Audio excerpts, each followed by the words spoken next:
Greetings, African Americans.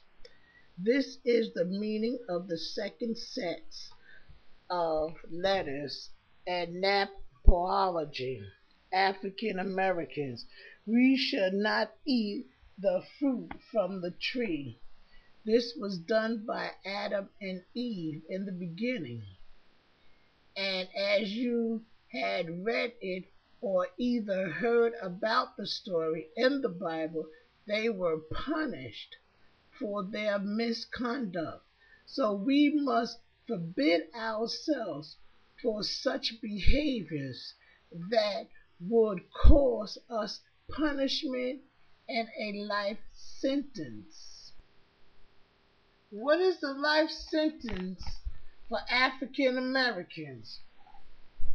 Read in the book 15:21-32, and it reads, a certain man from Cyrene, Simon, the father of Alexander and Rufus, was passing by on his way in from the country, and they forced him to carry the cross.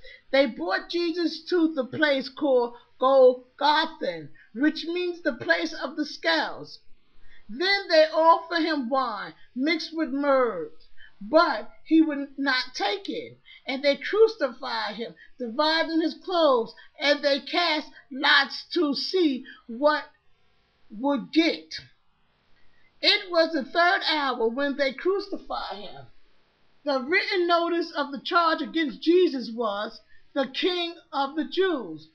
They crucified two robbers with him, one on his right side and one on his left.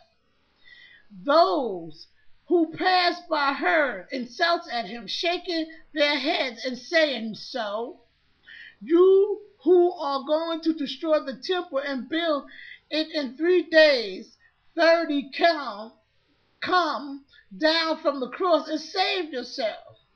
And in the same way the chief priests and teachers of the law mocked at him among themselves. He saved others, they said, but he can't save himself. Let this Jesus, the King of Israel, come down now from the cross, that we may see and believe. Those crucified with him also heaped insults of him. Now Jesus was put to death. And in the rest of the chapter, from 33 to 41, goes like this. At the 6th hour, darkness came over the whole land until the 9th hour. And at the 9th hour, Jesus cried out in a loud voice, Allah, Allah, Lami, my God, why have you forsaken me? And when some of those standing near him heard this, they said, listen, he's calling Elijah. One of the men filled a sponge with wine vinegar, put it on a stick, and offered it to Jesus to drink. Now leave him alone. Let's see if Elijah comes to take him down. And said, with a loud cry, Jesus breathed his last breath. He took his last breath. The curtains of the temple was torn in two from top to bottom. 39 verse says, and when the centurion who stood there in front of Jesus heard this cry and saw how he died, he said, surely this man was the Son of God. Some women were watching from a distance. Among them was Mary Magdalene, Mary, the mother of Jesus, the young, and of Hoseas and Salmon, In Galilee, these women had fathered him and cared for his needs. Many of women who had come up with him to Jerusalem were also there. Now, many people, African Americans, we have a high statistic of going to jail. And our mothers stand there like the mother of Jesus. Can't do nothing. It's out of her control. She don't want to see her son put to death, but it's out of her control. The law have already charged him. And remember, his charge was the King of the Jews. So we must change our lives from the street life and bring our lives into a world of holiness, a world of righteousness, a world to do right, a world of success, a world to be a leader. We must build ourselves from corruption and the jail life to leadership and prosperity. We must allow ourselves to be educated, because where there's knowledge, there's the door going to open for you.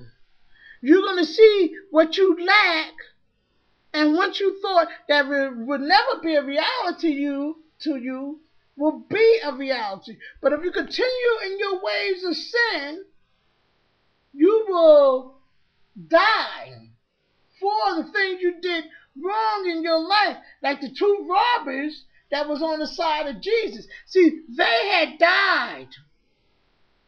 And they was insulted just like Jesus. But they had died because they was robbers. And when you're out there stealing and robbing and doing things wrong, you will die in the long run through sentence. Maybe a 3 strike you out and you get sentenced to death, and you never come back to life. You never come back to your family, never come back to reality. And you know, Mary, as the mother, sat there and wept. She sat there and cried to death, seeing her son there, and she can't do nothing. You're hurting your family when you're doing that. And for you African Americans that don't have family behind you, you're hurting your community. You're hurting me. You're hurting other people that love you enough to tell you to get life right, because we know what you're going through. When you don't have family support, we know how hard it is. We know you're living a double standard life. That's why we come out to you like your parents. We are your parents, the reverends, the doctors, the leaders in your community that preach to you to get your life right. We are your parents. We adopt each and every one. If we didn't, we wouldn't be out here telling you to get your life right. So you must get your life right in order to be effective African Americans. And you can be whatever you want to be. And let's dream. Now, for my final, I'm going to read the burial of Jesus. And it reads like this: the preparation day. That is the day before the Sabbath. So as the evening approached, Joseph of the Arimathea, and the prominent member of the council, who was himself waiting for the kingdom of God, went boldly to the plaintiff and asked him for Jesus' body. The plaintiff was surprised to hear that he was already dead. Summoning the centurion, he asked him if Jesus had already died. And when he had learned from the centurion that it was so, he gave the body to Joseph. So Joseph brought him some linen and took down the body and wrapped it in the linen, and the place in the tomb cut out and put a rock there. And then he rolled the stone against the entrance of the tomb. And Mary Magdalene, and the mother of Jesus Christ, and Jose saw where he was laid. Now, you don't want this to be you. You don't want your family to come around